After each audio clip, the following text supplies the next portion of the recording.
Oh, all right, everyone. So this is another one of our animator interviews. And today we have Mr. Rick Vertolli. Am I saying that right? Vertolli? Vertolli, Vertolli. Vertolli. Okay.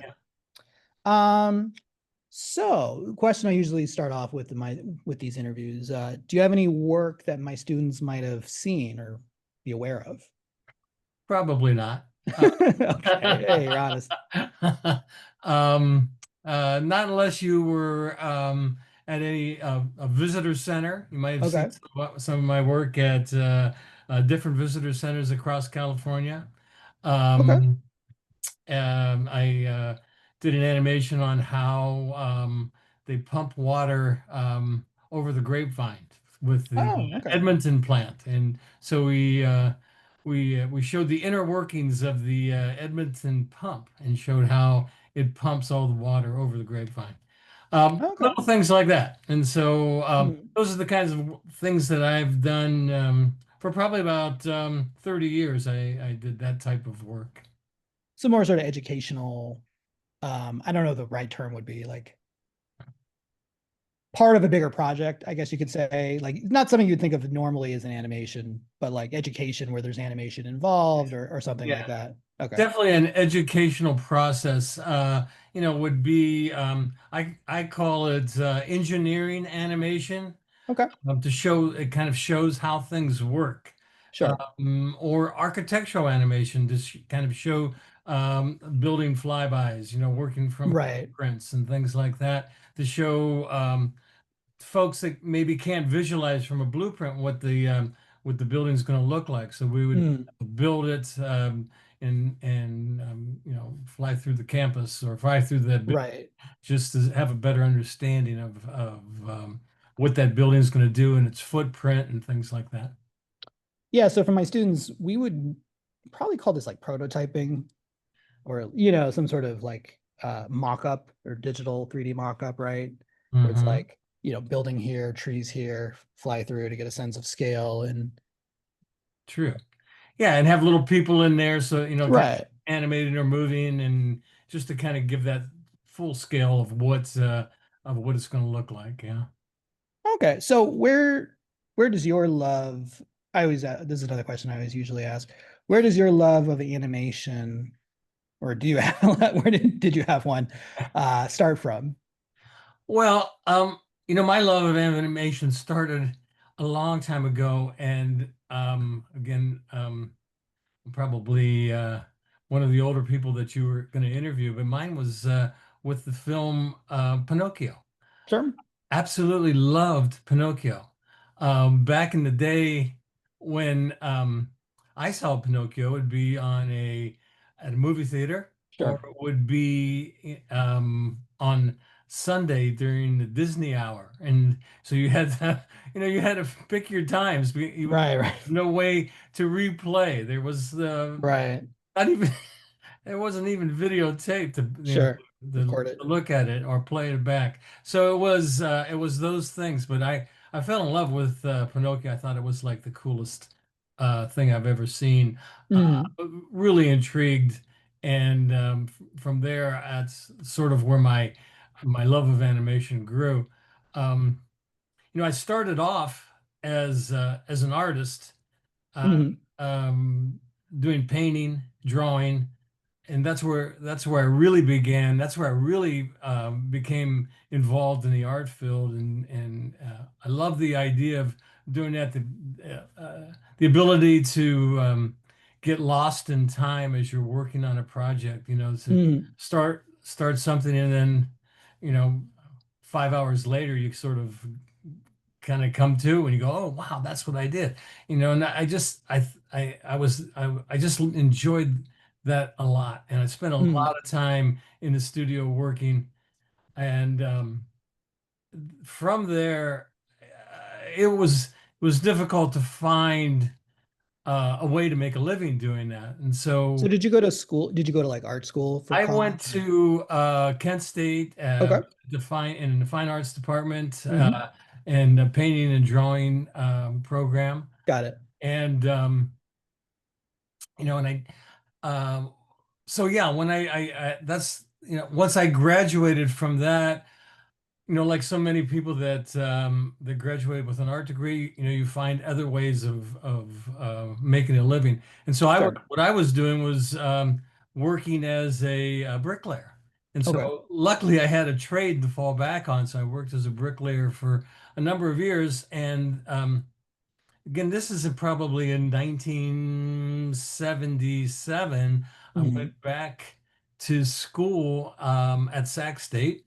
Okay. And I wanted to learn how to do computer graphics. I wanted to be able to make art with a computer, and Wow. That would um, have been such an emerging field at that point. there was just nothing happening Yeah. that way at that time, and Macintosh computers weren't around. There was nothing, Right. and so in order to get access to a graphic computer, I had to enroll in engineering classes. Okay. So I did that, and I would be making art with an electrostatic printer or a I dot don't even know matrix. what that is, and I'm usually pretty good at And all most this people don't. old stuff, but I don't even know what that is.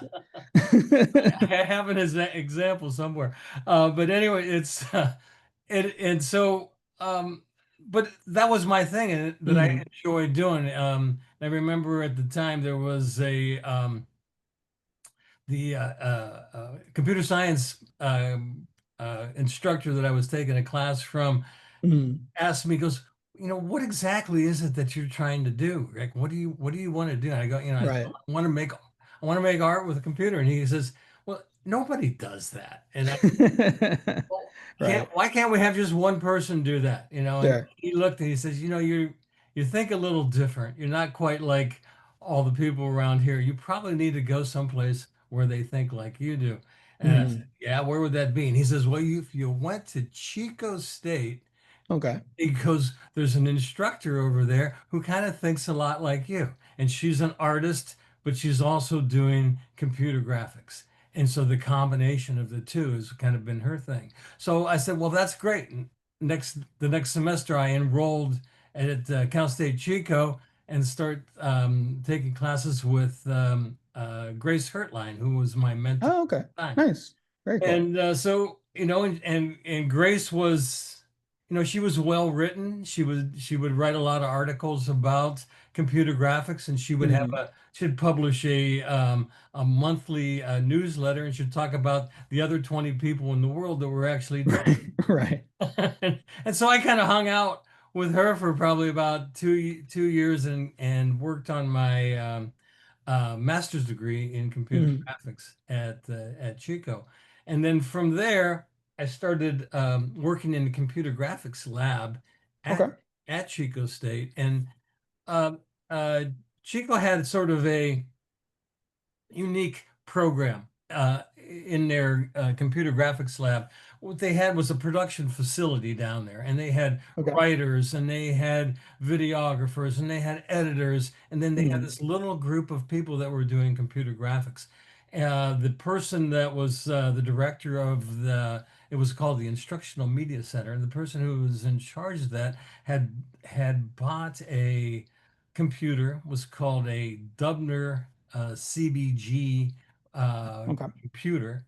And I think it was the CBG stand for Character Background Generator. And so it allowed you to put text over some video. Hmm. But it also had some 2D animation, it had some 3D animation, and then it had some programming aspect of it as well. So what I Okay. was doing, I learned a little bit about programming at Sac State, and then I had this art background, and so when I came to Chico, I sort of had this unique um, background that sort of got me into it got me into the lab, and I started working as an animator down there with the Dubner CBG computer, Cool. which at that time it probably cost about $200,000. Um, it had and there were about 100 of them in the United States, and one of them Hmm. happened to be at Chico State, so it was pretty cool. Cool. Yeah. So what were they doing in terms of animation? Were like their studios kind of outsourcing work to them or what? No, no, no. This was more of the television networks were the ones that had most of the Dubner computers. Oh, okay. And Got it. so they would do, little news things. And so it'd be like little 2D logo flips and, Right, right. just real simple stuff. And then, but the kind of the cool thing about it is it did have this programming aspect of it. So if you wanted something to move across the screen, you could program that into it, and then it Right. would would do that. And so that's kind of how I got started into the whole industry, which Okay. is was uh, unique at the time. I think I think that my takeaway from all of that period of time is that I wasn't just an artist that was looking for work. I was a artist that knew a little bit about programming. So Right. I had a Skill set. unique skill set, which I think is very important for anybody that wants to get into the industry because there's a lot of competition right Sure. now for animators. You look at animation schools, and that's the heaviest enrollment in most Right. programs is animation. And so where are all these animators gone? There's a lot of, and how do they Right. break into the industry? Well, I think they have to have a unique thing about them that sets them apart from everybody else. Sure. No, I agree. I've always kind of joked that I've always been able to get by because I'm a artist who knows how programming works. And that's usually a rare find because there's a lot of artists who are very good artists, but they don't really get technology. And there's a lot of programmers, but they don't really understand art. And I'm Exactly. one of the few, not to sort of sound like I'm being a little boastful, but like there's not a lot of people who can understand programming and understand core design artistic ideas very well. And so I'm one of those sort of, I bridge the gap between the two, and be like, yes, we could program this, but this color scheme is weird, or like, something else where it's like, there's some artistic reasons or psychological reasons where I say, like, I had this fight. I've been working with, I don't know if you've ever heard of Inkscape. They're like kind of like a open source version of Illustrator, Adobe Illustrator, Okay. and very great people. They're super smart, Yeah. but like, let's just say their user interface is definitely one of a computer scientist where it's like, Mhm. let's have every button available. And I'm like, yeah, I know you guys want that, but a lot of artists, that's too overwhelming. And Yes. maybe let's have like 5 tools available and the rest can be in subsets or, so it's like, I do think there's something to be said about if you're in technology area, but also in art, someone who can kind of straddle both sides and sort of understand both sides can definitely kind of set you apart. Right. And that's kind of where I was as well. Right. And I wouldn't say I was good at either of them or great at either of Sure. them. I was okay in both of them, but Right. I wasn't great as in either field. So, but it's a unique skill set, and I guess it's still prevalent today. Sure. Yeah. So, okay, you're at Chico State, and then that's through grad school, or did you get a PhD I or? did grad school, then I stayed on as an animator and worked there for about I think it was about 25, 30, well, probably closer to 30 years I Wow. was Okay. there. And again, we were doing a lot of things for a lot of state and federal agencies. So we would Okay. do work for the Department of Motor Vehicles, do simulations for them. Okay. We would do stuff for Cal Fire, would do some fire simulations, things like that. Can you talk a little bit about how, I'm assuming this was like 3D graphics, like early. Some of it was, some Okay. of it wasn't. A lot of it, but yeah, we eventually went into pretty much pure 3D work. Yeah.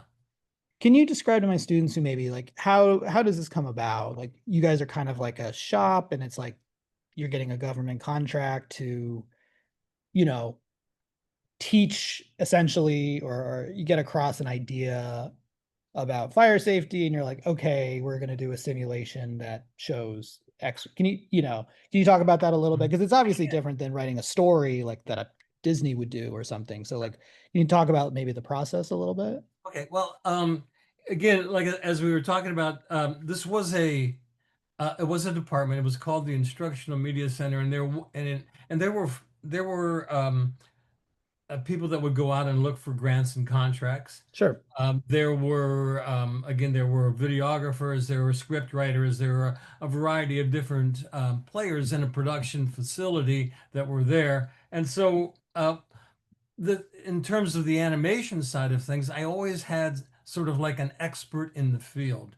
And so Mm, someone who knew that field really was really strong in that field, and they would be the advisor. They would be the person that we would talk to, and they would sort of let us know what they were had envisioned. Like mm. for example, one piece we did was I don't know if you're familiar with Table Mountain, probably not, but Table Mountain is a mountain range in the Chico area, and Okay. it's it's kind of cool. It goes up from the floor, and all of a sudden it's as flat as a table. So Okay. we worked with a geologist at in the geography department, and he had sort of this vision of how this was built and how this came Mm, to be, and so he explained that to us in his terms of what he thought, and then what we did was using 3D, we would build that for him to show his vision in 3D. mm. Oh, interesting. Actually, my first work in animation was kind of similar to that. I got hired when I was in college because I was doing Maya in like early 2000s, which at that time made me kind of rare because not a Mhm. lot of people could do it at that time. And I got hired. I used to live in Pittsburgh, Pennsylvania, and I got hired by the University of Pittsburgh Medical Center because someone Mhm. was like he was applying for grants and he was doing artificial hip blah blah Yes. blah, something like. And so he's like, "Can you model this and make it like spin around and look cool?" And I was like, "Yeah, sure, I could do that." So yeah, it's like there's a lot of like that. They give you Yeah. ideas and it's like they're gonna use it to impress people or get ideas across. A lot of times it could be for grants, getting grants or getting other kind of funding. You're trying to like you're trying to create a sort of the cool pitch, so to speak. You know what I Sure. mean? That's kind of how I kind of explained it Yeah, a and little bit. that's exactly the same thing I was doing, Yeah. just doing it in a different location. Yeah. And we would work with faculty. There's not a whole lot of faculty that would want to spend that kind of time with someone, but there were, some faculty who would show up and want to spend the time to create this, sort of cool thing that would sort of be an eye catcher to sort of intrigue people into watching their video or their documentary or something like Sure. that. I we did the Salisbury Cathedral, and Okay. there was a faculty member who did his dissertation on the Salisbury Cathedral, and he wanted us to be able to build that in 3D. And so, 3 months later, we were able to reconstruct what the Salisbury Cathedral looked like. And in that process, we as animators learned an awful lot. So you learn Mhm. you know, about buttresses and all the other Right. things that go into building that cathedral, which was, to me, was fascinating. I love doing that stuff, and I love um, um, picking up that information and talking with the experts in the field to come up with that. We there was with the university we had a new student services center that was coming into play, and Mhm. so we did a complete animation showing what the Student Services Center was going to look like. And then Mhm. it went out from there where we built the entire campus in our 3D database. And then it's Mhm. all a matter of figuring out, well, with the limited resources that you have, how are you going to make this thing work? Because Right. you can't throw all that data into a computer. And so that becomes the process of getting that vision completed. And so that's kind of a cool thing. The other thing that I did while I was at Chico, I did teach in the computer science department, and worked on building a computer graphics major Mm, at Chico State. But in addition to that, every summer I would work with the CSU Summer Arts Program, mm, and that was really fun. So for 2 weeks, we would put together a dream workshop, whatever mm, workshop I could basically come up with. We would be funded to go out, hire experts in the field to come in and do whatever. A lot of times it was, video or animation production. So would want to write a story, produce all the characters, and then create that animation. Um, mm.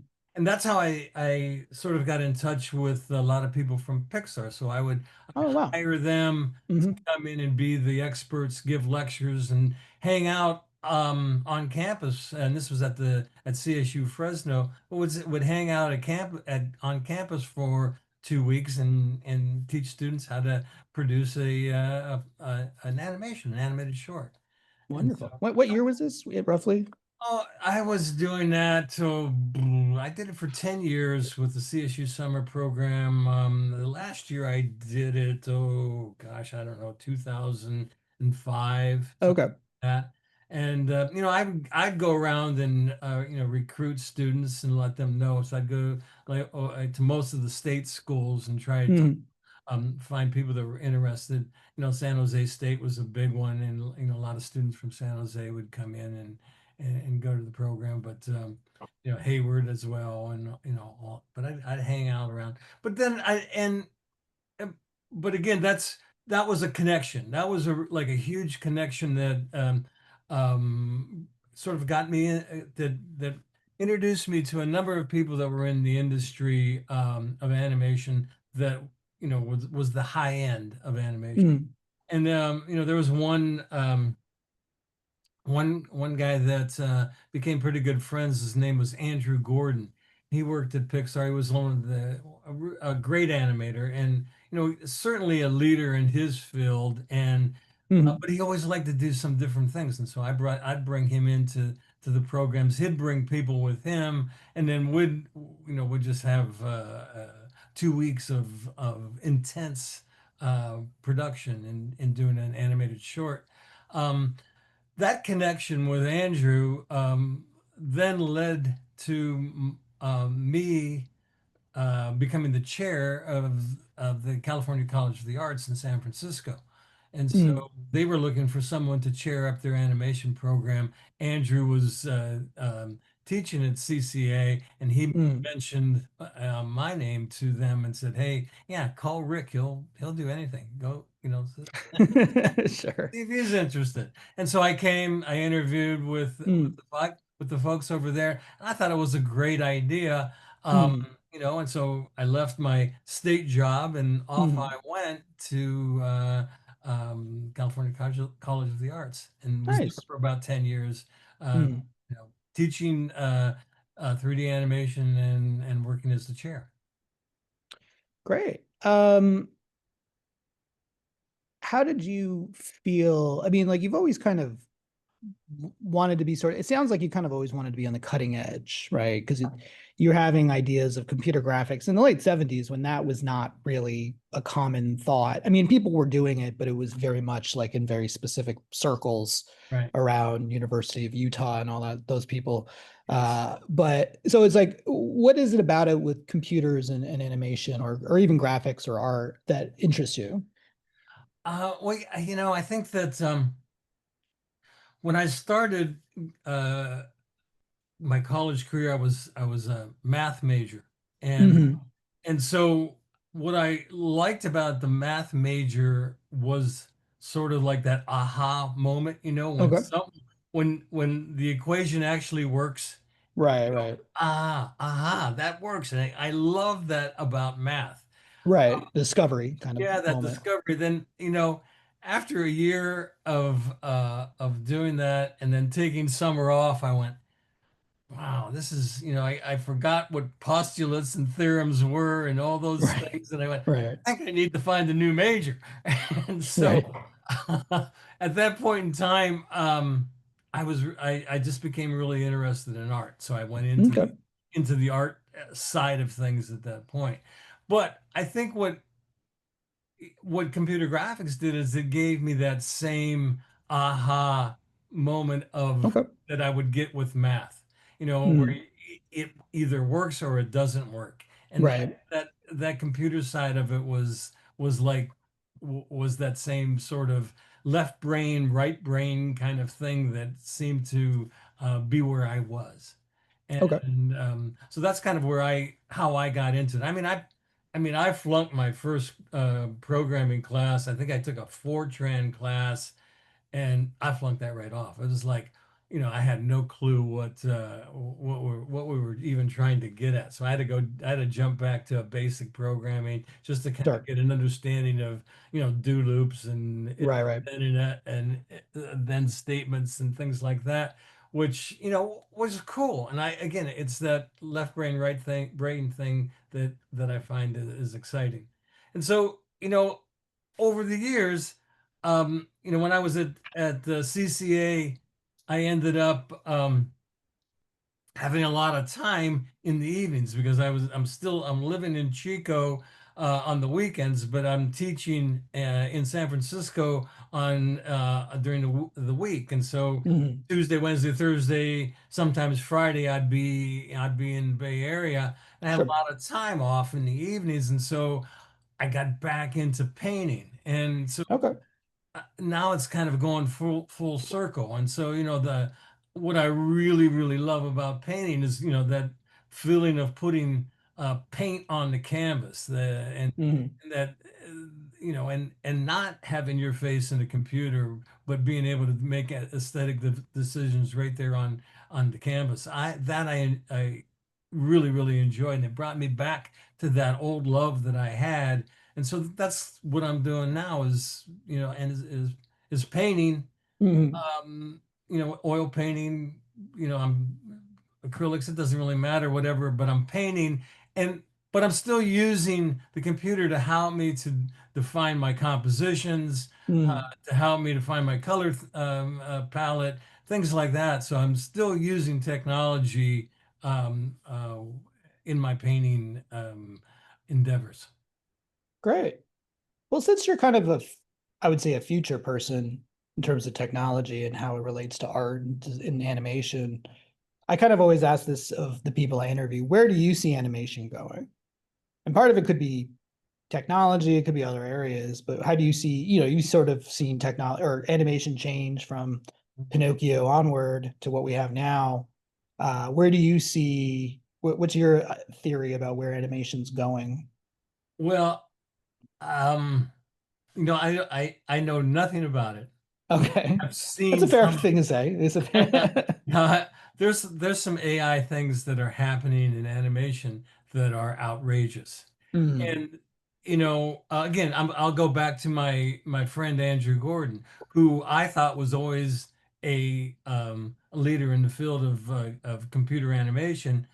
Um, he's left Pixar. He's got his own little thing that he's doing, or another company that he's working for. But he produced this AI animation in 8 days that wow. was extraordinary. I Mm, I have no clue how he does it. I looked at it and went, wow, that is unbelievable. mm, 8 days of this right. animation that's probably 3-4 minutes long. That it all. Right. I Right.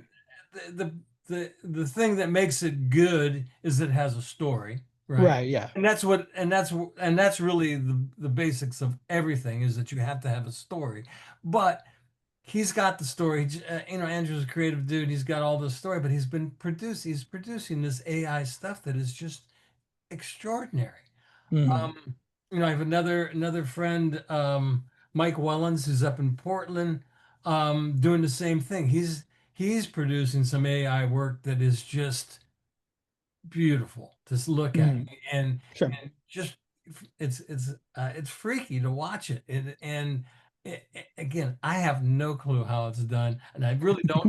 I don't have a desire to really go into that so much. Right. But if I was a young student and I was looking for something into the future, I would be all over that because I think Sure. that. is kind of where it's going to go. Okay. Um, so let's say my students are kind of animation 101. They've, maybe it's been 2D, maybe it's 3D, depending on the course I'm teaching. They've learned the basics. They've learned 12 principles of animation, Yes. basic core, how to use the program type stuff. What's advice you would give to someone who's interested in animation? They've done the basics, but like they're like, okay, now what do I do? Or what's the next step? What advice would you give to those students? Mm. Well, I I would say, getting back to the story concept. So it Mm-hmm. really is about putting a story together. And Mm-hmm. so a lot of anything that you've seen that is worth putting all this energy into has to have a really strong underlying story. Mm-hmm. I would learn to be a very strong storyteller. And I think that's Mm-hmm. probably one of the most important things. Again, like I said, this AI work that is going on would be nothing if it didn't have a story. Uh, Right. Pixar's work would be nothing if it didn't have a story. Everything that it has, when I mean, I got to hang out with a lot of Pixar folks, and when they produce an animation, they spend 3 years in pre-production Yeah. just getting that story. I didn't realize it was that long. I always heard it was like 2 years, but 3 years. Man, they Yeah. are working. So, well, some of them Storyboarding, were two, some of them concept were three, artists, but yeah, coloring, character they design, all of it. all of that, and it's revision, and it's Right. revision after revision after revision. And you look at some of the stuff, after the first revision, you go, God, that's beautiful. What's wrong with it? It's just not the director's idea, and they're back in the story. That would make me insane to Right. do that. But those are special kind of person that does it, and they just keep, you know, working it and working it until they get it, picture perfect.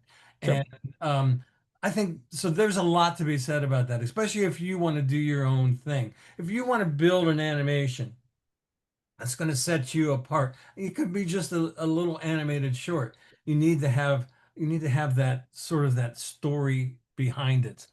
Hmm. The other thing that's really, really important is to observe what's going Hmm. on. And so you have to find the nuance. This is true of any art field that you're in. You need to find that nuance that makes it look real. Hmm. That's the thing that's so important. Um, and when I've sat in a couple of um, real demo reel reviews where people from Pixar would be looking at student work, and then they'd be commenting on what it is, and they'd talk about what it was that really set this person apart from that person. And a lot of Hmm. time what it was that little nuance that they were Hmm. able to put in there that made that feel believable. So, Hmm. and that comes from observing. You have to Right. watch, and you have to look, and you have to. I think drawing has, helps it a lot, because if you have to draw something, then you start to get really into the nitty gritty of what's making that thing work. So, Hmm. yeah. So I mean, you have to do it all. You have to be No be pressure, able right? to tell a story. You have to be able to observe, and Sure. I mean, you have to be able to draw, which I don't think that is emphasized enough. Right. Is the ability to draw, and you know, anybody can learn to draw. It's not like, oh, I'll never learn to draw. The only way you learn how to draw is to go and draw, Right. so you can do it. And that's an important thing, because that gives you those little bits of nuance that you need to make your animation stand out. Wonderful. Yeah. All right. Do you have students want to see any of your work or? I don't know if you have any social media or website or anything they can sort of see your work or comment to you. Is there a place? Or if not, it's okay. Don't worry about it. I do have a website that shows some of my artwork. I don't have anything that shows my animation work, Okay. but I have my artwork, and I'd say that my artwork is unique in that I add the element of time to a painting, Okay. and so the so what it is it's not just a painting. What it is Right. it's a painting that actually animates. And Got so it. sort of like a film strip, I guess would be the Sure. easiest way to explain it. And so what I have is some of my work starts off with a real simple concept.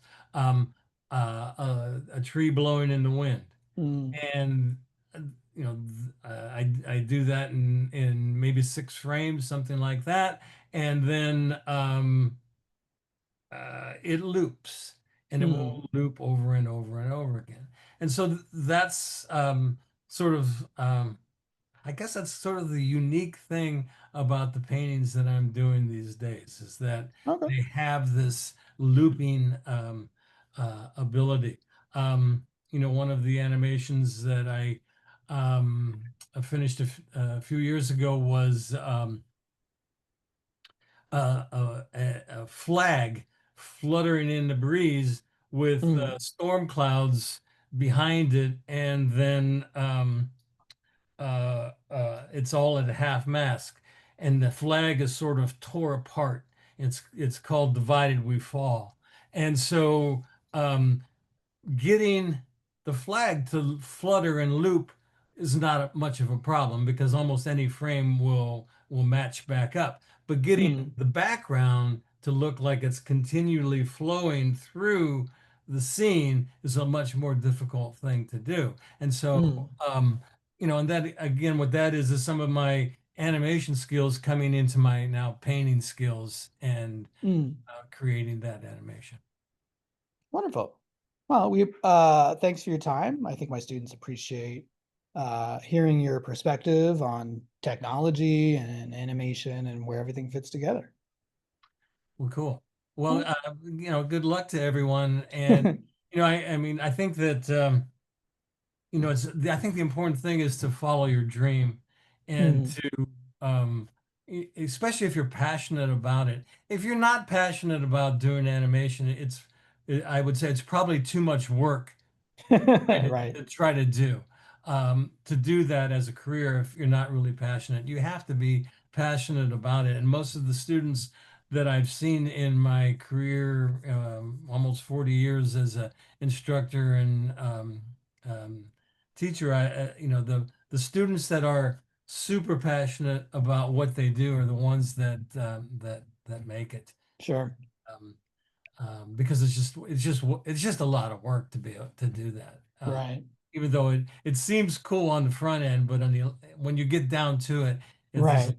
there's a lot of Straight. detail and Yeah. work to be done. All right. Well, we appreciate your time. Thank you. Thanks, David, and I'll send you a link to my website so you can see some of my work. Great. I'll share that with the students. Thank you.